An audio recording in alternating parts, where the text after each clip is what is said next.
welcome. Don't forget to like and subscribe. Or, I might show up at your door. I'm just here to share some creepy stories, so sit back and enjoy. Disclaimer: the content presented in the video is purely for entertainment purposes only. The theories and stories discussed in this video are speculative and are not supported by any evidence or proof. Viewer discretion is advised.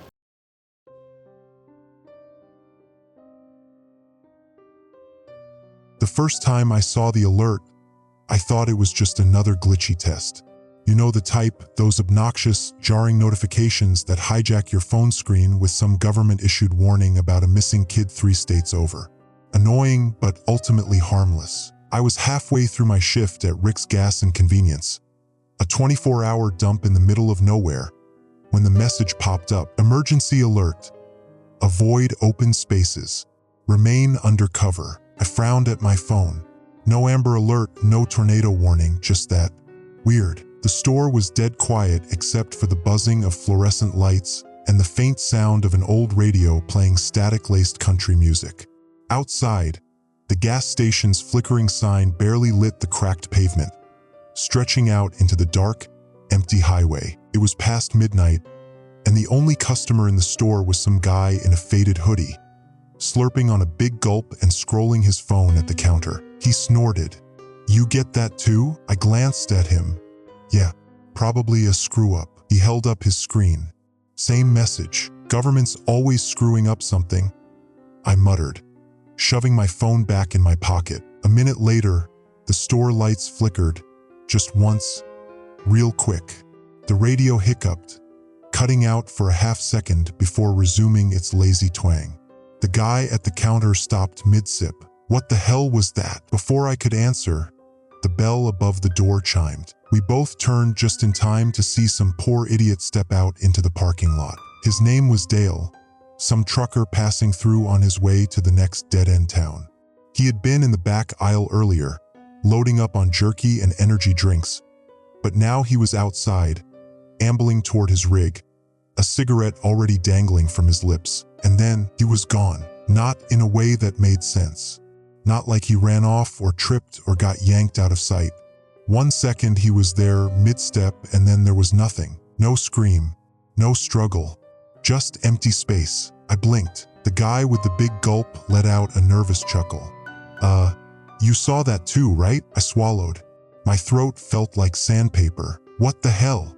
I whispered. The door slammed shut behind us. The wind had picked up. Something felt wrong. The guy at the counter fumbled with his phone. "Dude, I think we should." Another alert. Emergency alert. Do not step into open spaces. They are here. My stomach clenched. The guy's face had drained of color. "Who the hell is they?" he muttered. I didn't answer.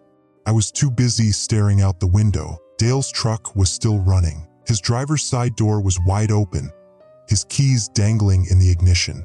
But he was gone. No blood, no body, just an absence like he had been erased. We locked the doors. Another customer, a woman in a business suit, had come out of the bathroom just in time to hear us freaking out. At first, she thought we were messing with her.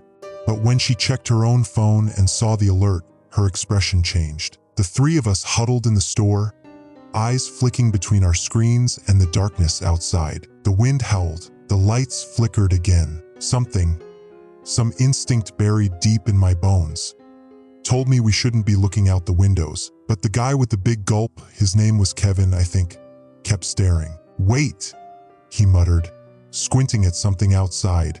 "You see that?" I turned. First, I saw nothing. Just the stretch of empty parking lot, the cracked pavement glowing faintly under the buzzing station lights. But then, a shadow moved. Not a person, not an animal, just a shape shifting unnaturally. It had no clear form, no edges, nothing to latch onto. It was like a patch of the world refused to exist properly. Kevin's breath hitched. The businesswoman let out a choked whisper. "Oh my God!" The store lights flickered again, longer this time. The radio cut out completely. For a brief second, we were trapped in pitch-black silence. And in that silence, we heard it. A deep, warbling hum, almost musical, vibrating through the glass. It wasn't coming from one place, it was coming from everywhere at once. The hum grew louder, the shadows outside twisted, and then, bang, something slammed against the glass. We all screamed. I fell backward, heart jackhammering. Kevin dropped his big gulp, spilling soda everywhere. The businesswoman bolted for the back room, muttering prayers under her breath. The glass hadn't broken, but there was a mark, not a handprint, not an impact dent, just an absence, a strange distortion in the shape of a palm, as if something had tried to touch the world and failed. Kevin scrambled away from the window. "What the hell is happening?" he gasped. "Another alert. Emergency alert. They see movement. They hear sound. Do not go into the open." The hum stopped. For a few seconds, the silence was so complete I could hear my own heartbeat. Then, slowly, the distortion on the glass faded. And just like that, whatever it was gone. We didn't sleep that night. The three of us stayed huddled in the gas station, watching the darkness, waiting for something else to happen. We kept checking our phones, but no more alerts came. Kevin kept whispering, over and over, "Dale's just gone, man. Gone." The businesswoman, Lisa, I finally learned, kept trying to call 911, but her phone wouldn't connect. Mine wouldn't either. Neither would Kevin's. At some point, the radio crackled back to life, but it wasn't playing music anymore. It was a voice, a flat, mechanical tone, repeating the same message, over and over and over. "Do not leave cover. Do not enter open spaces. They are still here." I don't know what time it was when I started to realize we were completely alone. The gas station sat on the edge of town, the only light for miles in any direction. At night, the world beyond the glass felt empty, like the universe had been swallowed up and all that remained was this little convenience store and the three of us trapped inside it. Kevin sat on the floor behind the counter, knees hugged to his chest.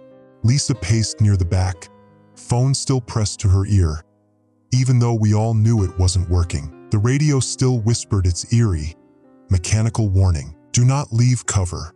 Do not enter open spaces. They are still here." I sat by the register, trying to ignore the mark on the window. The strange imprint, more like a smudge where reality itself had bent, had faded, but I could still feel it. Something had been right there. Something we couldn't see. Something that had taken Dale. A buzzing filled my head. I hadn't even realized I was shaking until Kevin spoke. "Hey, man." His voice was hoarse, like he'd been screaming. "What do we do?" Lisa finally gave up on her phone and turned to face us. "We stay put," she said. "At least until morning." Kevin let out a dry, humorless laugh. "You think morning is gonna change anything?" Lisa hesitated. "I don't know." Neither did I. We spent the next hour listening, waiting. Nothing happened. No new alerts. No more humming. No strange distortions in the glass. Outside, the wind had died down. The gas station sign flickered, casting long shadows across the empty lot. And then the power cut out. 1 second, the lights were buzzing overhead. The next, the whole store was swallowed in darkness. Lisa gasped. Kevin cursed. The radio died mid-warning. The humming neon outside blinked off, leaving only the moonlight bleeding through the front windows. Then came the silence, the kind that makes your skin crawl, the kind that makes your ears strain, desperate to pick up anything. And then a whisper, right outside the door. I froze. My breath caught in my throat. Lisa heard it too.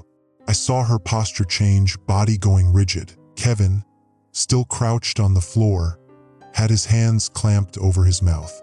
His eyes were wide, locked on the front doors. The whisper came again, soft, low, like wind moving through dry leaves, but wrong. Something was there, moving, watching, and then a tap on the glass, light, barely audible. A single tap, then another. I didn't move. I didn't breathe. I just listened. The tapping slowed, then sped up. Random, disjointed, not like knocking, like Morse code. Kevin's body was shaking so hard I thought he might fall over. Lisa raised a finger to her lips. "Stay quiet." The tapping stopped. Then something exhaled, right outside the door. Not a person, not an animal. It was big. The breath rolled across the glass, low and heavy, vibrating the air like a subwoofer cranked to max volume. It wasn't normal. It wasn't human. The whispering started again, longer this time. A slow, dragging sound, curling through the cracks of the doorframe like it was seeping into the store. Kevin squeezed his eyes shut, tears slipping down his face. Lisa didn't move. I didn't move. The whispering rose, and then the emergency alert blared from all our phones at once. Emergency alert. They see movement. They hear sound. Do not go into the open. The whispering stopped instantly. Kevin squeaked. A stupid, broken little sound, like a whimper, barely escaping his lips. Something shifted outside. I could feel it. No footsteps, no rustling, just an absence of space where something should be. I clamped my own hands over my mouth, praying to any god that would listen. And then the door handle twitched. It wasn't a grab, not a forceful shake, just a slow, deliberate turn. A test, a question. I didn't know what would happen if the thing outside figured out the door was unlocked. I didn't want to know. Lisa moved first, so goddamn slow. Inch by inch, she slid her foot forward, one careful step at a time. She reached out, grasped the lock. The handle twitched again. She froze. We all did. A breath, long and drawn out, like the thing outside was tasting the air. Lisa turned the lock. Click. The breathing stopped. For a long time, nothing happened. Then came the hum, low, vibrating the walls. Kevin muffled a sob into his sleeve. Lisa backed away from the door, her hands shaking. The hum intensified. I braced myself. Something was about to happen. And then the lights came back on. Just like that, the power returned. The radio clicked back to life, still repeating its warning. The store lights flickered, then stabilized. Outside, the gas station sign buzzed back to its usual sickly glow. Kevin let out a gasping breath. Lisa grabbed her phone. I turned to the window. Nothing was there, just the empty parking lot. But I knew something had been. Lisa tried her phone. Still nothing. No signal. Kevin was hyperventilating, mumbling about how this was a bad dream, a prank, a hallucination. Lisa turned to me. We can't stay here, I swallowed. Where the hell do we go? She didn't answer right away. Instead, she lifted her phone, staring at the screen. Another alert had come through. Not a repeat. Not the same warning. Something new. Her hands were shaking as she showed it to me. Emergency alert. They are adapting. Avoid eye contact.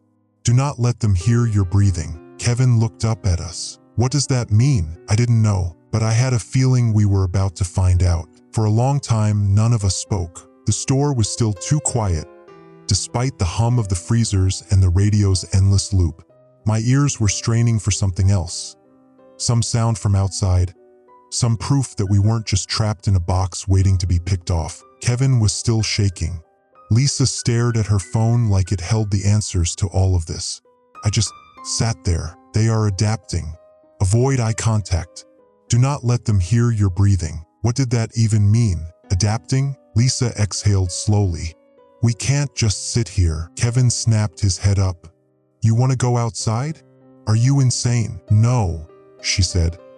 But we need to be somewhere better than a gas station with nothing but glass walls and a door that almost got ripped open 5 minutes ago. She wasn't wrong. The more I thought about it, the more I realized this was a terrible place to be. Wide open windows, nowhere to hide, only one exit. The only thing keeping us safe was the light. I ran a hand over my face, trying to think. Where do we go? Lisa pursed her lips. There's a motel a mile up the road. Kevin laughed bitterly. Oh yeah, perfect.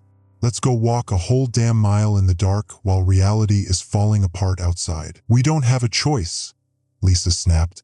We stay here, we're screwed. She turned to me. You're the local. What do you think? I hesitated. The motel was closer to town, meaning maybe we could find other people. But that also meant we had to go out there, into the open. I licked my lips. If we go, we wait until sunrise. Kevin let out a breath of relief, but Lisa frowned. If sunrise even comes, she muttered. We killed time. The store had a small storage room, so we grabbed some blankets from the employee closet and huddled on the floor. Nobody wanted to sleep. I tried to keep myself busy, checking inventory, flipping through an old magazine someone left behind. But I could feel Kevin watching the door, his nerves getting worse by the second. Lisa kept messing with her phone. Then her face lit up. "I have a bar." Kevin sat up. "What?" Lisa held up her phone. The signal was weak, but it was there. She immediately opened her messages, trying to text someone. It wouldn't send. I pulled out my own phone. Still nothing. Lisa muttered a curse. "Maybe a call." The screen glitched. Not normal lag. Something else. The pixels distorted. The screen flashed black, then white, then a face, or something close to a face. I barely got a glimpse before Lisa screamed and dropped her phone. Kevin scrambled away. I picked it up. The screen was black, the battery completely dead. Lisa pressed her hands to her mouth. "Did you?" Kevin nodded, visibly shaking. "What the hell was that?" I didn't know, but it had seen us. The alert came a few minutes later. Not an emergency alert. A text from an unknown number. Lisa didn't want to open it. I did. I wish I hadn't. "Don't move. They know you're here." Kevin made a broken noise in his throat. Lisa grabbed my arm, her grip tight. "Who sent that?" I didn't answer. I was too busy staring at the message, because it had a timestamp, 1 minute before we got it, meaning whoever sent it had already known. My blood went cold. Something thumped against the window. Not loud, just a presence. Lisa grabbed my sleeve. "Turn off the lights." Kevin's head snapped toward her. "Are you crazy? If they're tracking us, they're tracking the light." Kevin hesitated. He looked at me. I swallowed. Then, reluctantly, I reached for the switch. The store plunged into darkness. Nothing happened. For a few minutes, we just sat there, barely breathing. The only light now was the dim glow of the gas station sign outside, the moonlight spilling in from the road. And that's when I noticed it. The parking lot was wrong. The shadows weren't lining up. There were too many. I clenched my jaw, barely able to whisper. "Don't move." Kevin's breathing hitched. Lisa had already seen it. The shadows outside were shifting, slow, deliberate, like they were circling us. Lisa clenched her fists. "We need to run." Kevin looked horrified. "Did you not read the damn message? We can't just sit here and wait for them to get in." Kevin gritted his teeth. He turned to me. "Dude, what do we do?" I didn't know. The road to the motel was wide open. If we ran, we'd be exposed. But if we stayed, I wasn't sure that would be any better. Lisa had already made up her mind. She moved first, a slow crawl toward the door, trying not to make a sound. Then a creak. Lisa froze. Kevin sucked in a breath. The air in the store shifted. A weight, presence. Something was inside. Kevin started shaking his head. His eyes were wide, lips pressed so tightly together he looked like he might choke. Lisa's phone buzzed. All three of us flinched. She reached for it, hands trembling. Another text. I saw the words over her shoulder, and my stomach dropped. "Don't look at it. Don't breathe. Don't run." Lisa's breath hitched. Something moved behind us. None of us moved. None of us breathed. The gas station had become a trap. A perfect little box where something had slipped inside without a sound. We weren't alone anymore. Lisa's phone buzzed again. The noise felt deafening. A high-pitched vibration in the heavy silence. Something shifted behind us. A slow, dragging movement like feet that didn't quite touch the floor. Kevin's body was trembling so hard I thought he might pass out. Lisa didn't even dare reach for her phone this time. The last message had told us exactly what we needed to do. Don't look at it. Don't breathe. Don't run. But my body wanted to do all three. I focused on my breathing. Quiet, controlled. Lisa was doing the same. Her whole body was tense, but her breaths were barely there.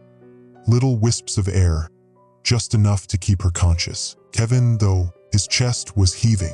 I saw his shoulders rising and falling, his hands gripping his knees so tightly his knuckles were white. I tried to reach for him, to silently tell him to calm down. But it moved, the thing, a step closer. It wasn't like a normal footstep.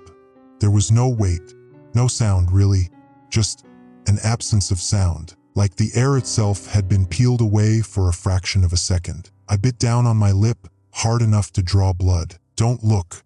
Don't breathe. Don't run." Kevin let out a tiny whimper. The thing snapped toward him instantly. I felt the shift, the way the space in the room seemed to tilt toward him. Lisa's eyes widened.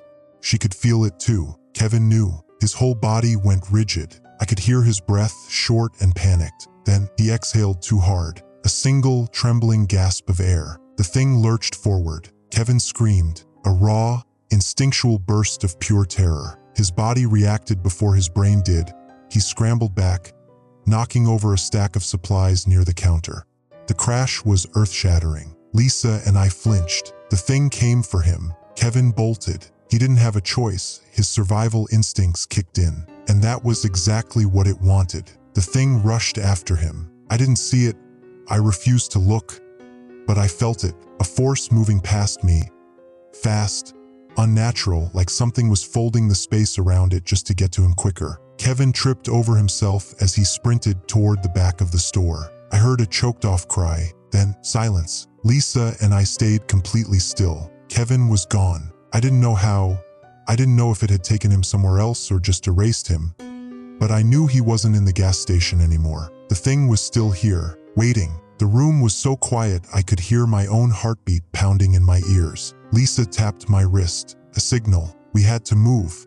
Slow. She started inching toward the door, one tiny, controlled step at a time. I followed. The thing hovered near the back of the store, lingering in the space where Kevin had been. I still refused to look. We made it to the door. Lisa reached for the handle. My pulse spiked. This is it. She turned it slowly. The metal creaked. A sound. The thing snapped toward us. The air shifted violently. Lisa yanked the door open. We ran. The moment we were outside, I could feel everything watching us. The air was wrong out here.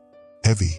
Electric. And the shadows in the parking lot were still shifting. Lisa grabbed my wrist and dragged me toward the road. She didn't have to. I was already running. We sprinted down the empty highway, past the gas station lot, past the abandoned cars sitting on the side of the road. The whole world felt lifeless, like we were the only two people left. I didn't dare look behind us. We didn't stop running until the motel came into view. Lisa gasped for breath, stumbling to a stop. I braced my hands on my knees, chest burning. For the first time, I looked back. The gas station was still there, but the lights had gone out, and the shadows were still moving. Lisa's phone buzzed again. She stared at the screen. It's another message. I swallowed.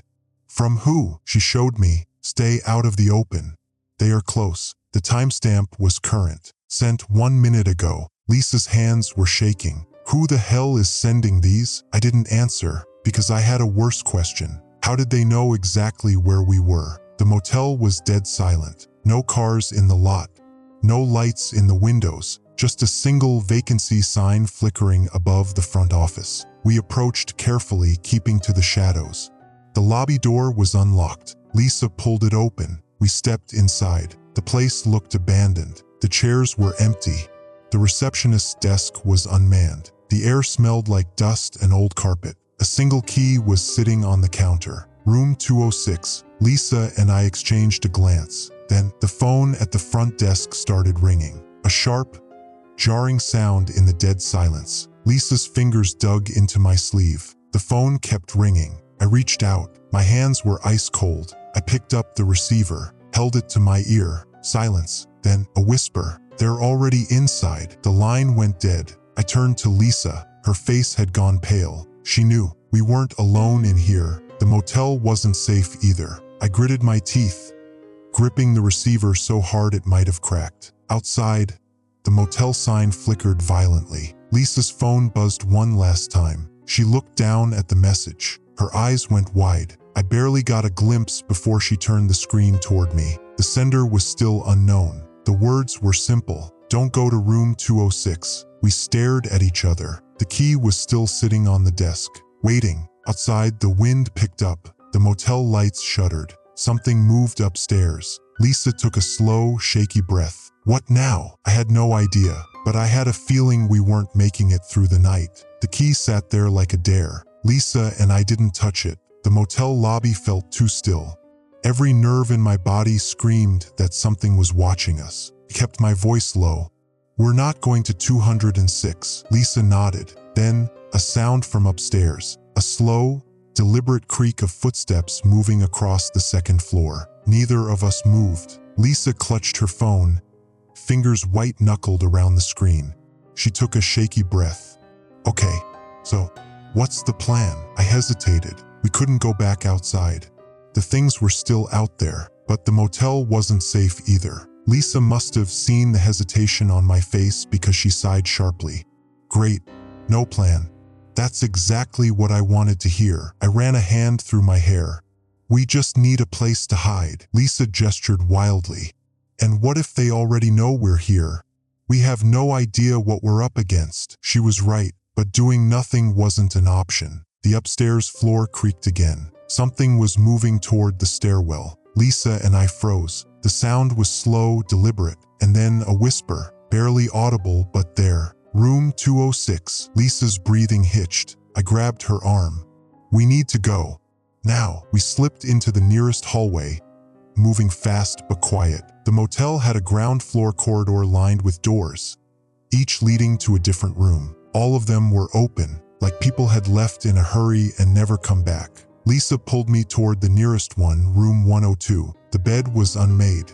The lamp was still on, but it felt wrong, like someone else had just been here. Lisa shut the door behind us, flipping the deadbolt. We waited. Silence. The only sound was Lisa's unsteady breathing. She glanced at me. "I swear to God, if my phone goes off again, I'm throwing it out the window." I almost laughed.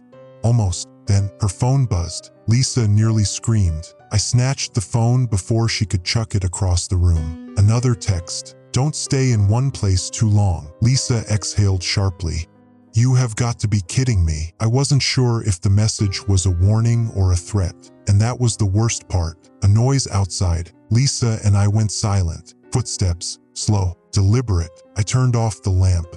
We sank into the darkness. Lisa pressed her back against the wall, hand clamped over her mouth. The footsteps stopped right outside our door. A long, stretched-out silence. Then a knock. 3 soft, deliberate taps. Lisa gripped my wrist so tight I thought she might break it. Another knock, more forceful this time. Lisa shook her head, mouthing, "Don't answer it," like I needed the warning. The third knock rattled the whole door. Lisa let out a small, choked noise. Then a voice, but not a stranger's. Kevin's. "Guys?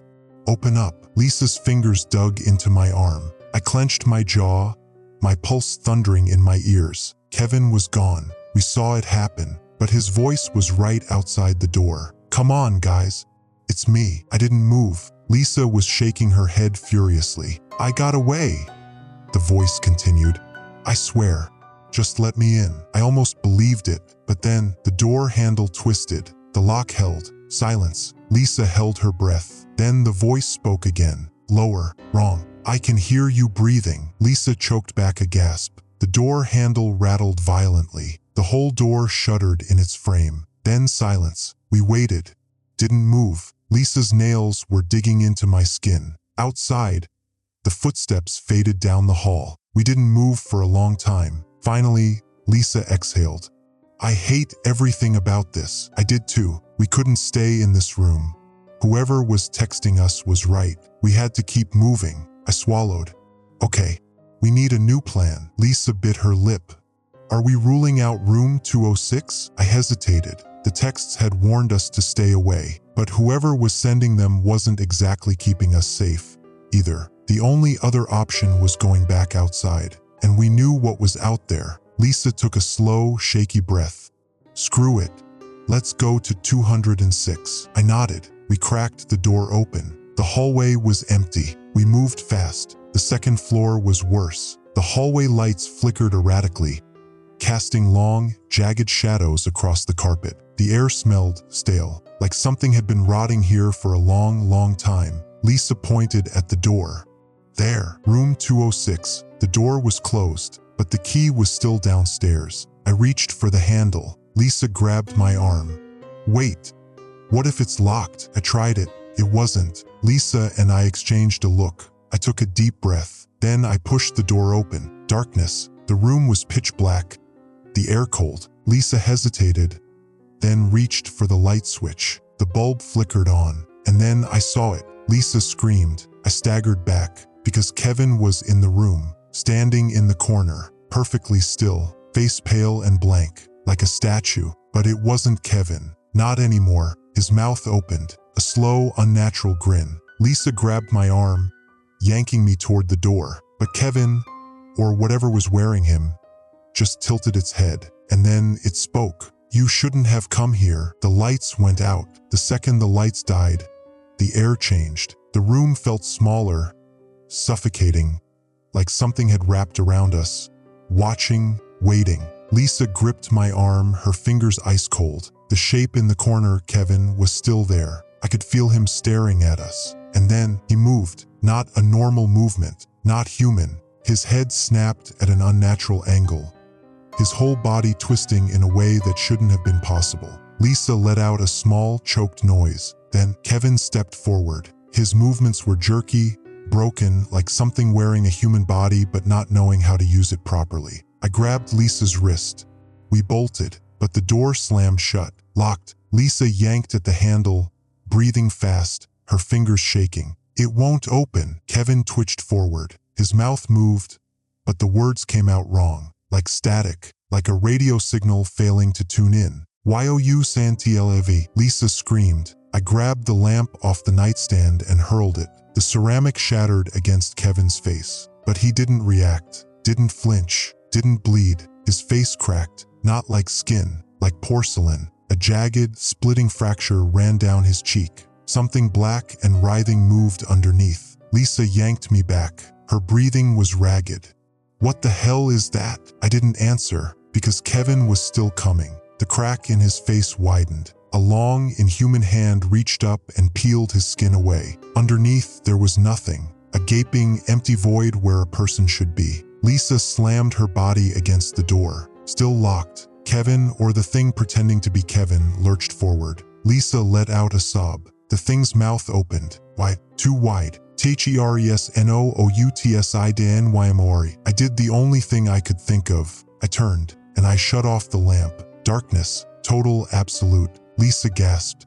"What are you doing?" But she stopped, because the thing froze. Not just stopped moving, completely froze, like someone had hit pause on reality. I held my breath. Lisa was silent. The thing just stood there, unmoving, like it couldn't see us anymore. Lisa gripped my arm. She got it too. The light, it only moved when we could see it. I reached for the door handle again. Slowly, carefully, I turned it, unlocked. I grabbed Lisa's wrist, and we ran. We burst out into the hallway. Lisa slammed the door behind us. I braced my hands on my knees, gasping for breath. Lisa wiped her face. I don't understand." What the hell was that? I didn't know, but I knew we couldn't stay here. The motel was wrong. Lisa's phone buzzed again. She flinched so hard she almost dropped it. Another message. "Unknown sender. Get out of there now." Lisa let out a hysterical laugh. "Yeah? No shit." I grabbed her arm. "Come on." We ran. The motel doors burst open as we hit the parking lot. The world outside felt wrong. The sky wasn't black anymore. It was empty. Not night, not day, just a vast, colorless void. Lisa grabbed my hand. "Where do we go?" I didn't have an answer, because the town, the road, the gas station, everything was gone. Just an endless stretch of nothing. A dead landscape, stretching into the horizon. Lisa turned, panic in her eyes. We can't stay here. We have to." Then, a voice. Not from Lisa, not from me. A third voice. "You shouldn't have left the room." I turned. The motel was gone. Kevin stood right behind us, still grinning. Lisa screamed. I yanked her back. Kevin, or the thing that used to be Kevin, tilted its head. There's nowhere left to run. It was right. The world itself had disappeared. Everything beyond the parking lot wasn't real anymore. Lisa gripped my wrist. "What do we do? What do we do?" I didn't know. I had nothing. Kevin stepped closer. The ground beneath us seemed to tremble. Lisa was shaking. Then, a final text message. Lisa's phone vibrated violently. I looked down. One last message. From the unknown sender. Wake up, Lisa gasped. Her eyes widened, and then the world fractured. Everything collapsed inward, and the void swallowed us whole. The void swallowed us. I thought I was falling, or maybe floating. There was no ground beneath me, no sky above me, just nothing. Lisa was screaming. Then she wasn't. I reached for her, but my hands felt empty, like I wasn't really there anymore, like I was dissolving. A voice whispered in my ear, Kevin's voice. You're finally seeing it now. I woke up, gasping, heart hammering. My body felt wrong, like I wasn't fully inside it. The world around me was off. The motel was gone. The gas station, the road, the town. Everything was just an empty, endless plain. No trees, no buildings, no sky, only a flat, colorless nothing. Lisa was next to me, on her knees, her hands buried in her hair. She was shaking. What is this? Her voice was barely above a whisper. I didn't have an answer, because I didn't know if this was real anymore. Lisa's phone buzzed. A text. She stared at the screen like she was afraid to touch it. Then slowly, she turned it toward me. One message. You are not supposed to be here. Lisa let out a choked laugh. Yeah. No kidding. She stood, her hands shaking. I followed, my legs feeling strangely weightless. We weren't in our world anymore. We were in the space between. Something moved in the distance. A tall, thin shape on the horizon. Lisa and I both froze. It wasn't Kevin. It wasn't even human. I wasn't sure it had ever been. The figure didn't move. It just watched. Lisa grabbed my arm. Her voice was barely a whisper. We have to go. But there was nowhere to go. The landscape was flat. No landmarks, no signs, no roads, just endless nothing. The only thing that existed was us, and the thing watching us. Lisa's breathing turned ragged. I pulled her back, trying to think. The messages, the warnings. Wake up. Was that what we were supposed to do? How? The figure in the distance took a step forward. Lisa gasped. Okay. How do we wake up? Her voice was high, panicked. Do we need to do something? Say something? I tried to focus. This wasn't real. It was a trap, a limbo. If we didn't wake up, we'd stay here forever. Lisa grabbed her phone. She stabbed at the screen, shaking. How do we wake up? The message sent. No reply. The figure stepped closer. Lisa let out a small, panicked breath. I closed my eyes, tried to will myself out of this place. Nothing happened. The figure moved again, closer. I could see it clearly now. Tall, wrong, like a shadow trying to be a person. No features, no face, just an outline of something that shouldn't exist. Lisa clutched my arm. We need to do something. Now. Her phone buzzed. One final message. Lisa's fingers fumbled as she opened it. We both stared at the screen. A single line of text. Say your name. Lisa looked at me. Her eyes were wide, uncertain. Is it a trick? She whispered. I didn't know. The figure was closer now. Too close. I could feel its presence, pressing against the edges of reality. If we didn't do something now, it would reach us. Lisa swallowed hard. Then she spoke. Lisa Carter. The air shuddered, like reality itself had been ripped. She turned to me, eyes wild. Say it. I took a breath, and I said it. Ethan Reyes. The world split apart, like a mirror shattering in slow motion. The empty landscape cracked. The sky ripped open. The figure screamed. A terrible, distorted, inhuman sound. Lisa collapsed to her knees. I reached for her, but my hands were fading. I was falling again. My vision fractured. A final whisper echoed in my head. Kevin's voice. You shouldn't have remembered. And then everything went black. I woke up. The motel was still there. The world was normal. The sky was blue. The road stretched out in front of us. The gas station sign flickered in the distance. Lisa was next to me, eyes wide, breathing hard. She looked at me. Was that real? I didn't know. I didn't answer, because something was wrong. The world was back, but it wasn't ours. And deep down, I knew we had never really left. Lisa was the first to speak. Her voice was shaky, barely above a whisper. Did we make it back? I didn't answer, because I didn't know. Everything looked right. The motel, the gas station, the sky, but it felt wrong, like a set designed to look real. Like if I pushed hard enough, the walls would bend like paper. Lisa's phone was silent. No more messages, no more warnings, just us, standing in the parking lot of a world that might not be ours. Lisa grabbed my arm. Her grip was too tight. "We need to go," I nodded. The car was still parked where we left it. I didn't remember leaving the doors open, but they were, like something had been waiting. Lisa didn't hesitate. She climbed into the passenger seat, fumbling with her seatbelt. I got in, hands trembling as I shoved the key into the ignition. The engine turned over, a low, shuddering rumble. I threw it into reverse. The parking lot stretched out behind us. The road leading back to town was right there. I hit the gas, and nothing happened. The car didn't move. The engine roared. The wheels spun, but we stayed exactly where we were. Lisa's breath hitched. "Why aren't we moving?" I slammed my foot on the pedal. The car shuddered. The gas gauge flickered. Then a voice from the radio, a crackling, broken sound. Kevin's voice. "You never left," Lisa screamed. I reached for the radio, twisting the knob. Silence. Nothing but dead air. Lisa was breathing fast. Her hands dug into the seat. Her head whipped around to the window. Then her entire body went rigid. "Ethan," she whispered. I turned, and my stomach dropped. The motel wasn't behind us anymore. It was in front of us, like we had never moved, like we never even tried. Lisa gripped my arm. "Ethan," she repeated.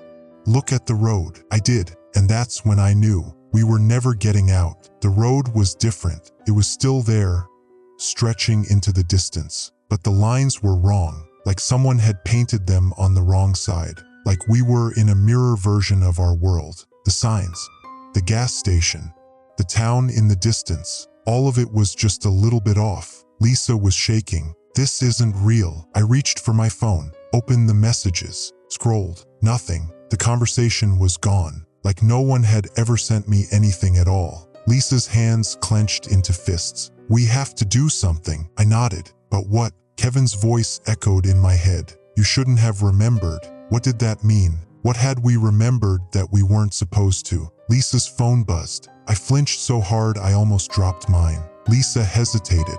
Then slowly, she looked at the screen. One final message. "Find the real exit." I didn't waste time. I threw the car into drive. Lisa sucked in a sharp breath. "Where are you going?" I didn't know, but the road wasn't real. The motel wasn't real. None of this was, so we needed to find the thing that was. I gripped the wheel, forcing my mind to focus. If this place was wrong, then there had to be a flaw, a crack, a rip in the fabric of this fake reality. Lisa gritted her teeth. "What if we can't find it?" I didn't answer, because the alternative was staying here, forever. The car lurched forward. I didn't follow the road, didn't turn toward the town. I turned toward the nothingness, the place that wasn't supposed to exist. Lisa tensed beside me. The landscape blurred. Colors bled together, like the world itself was glitching. Lisa gasped. "Ethan." I pressed harder on the gas, and then we saw it. A seam, a thin, jagged line in the air, like a rip in a painting.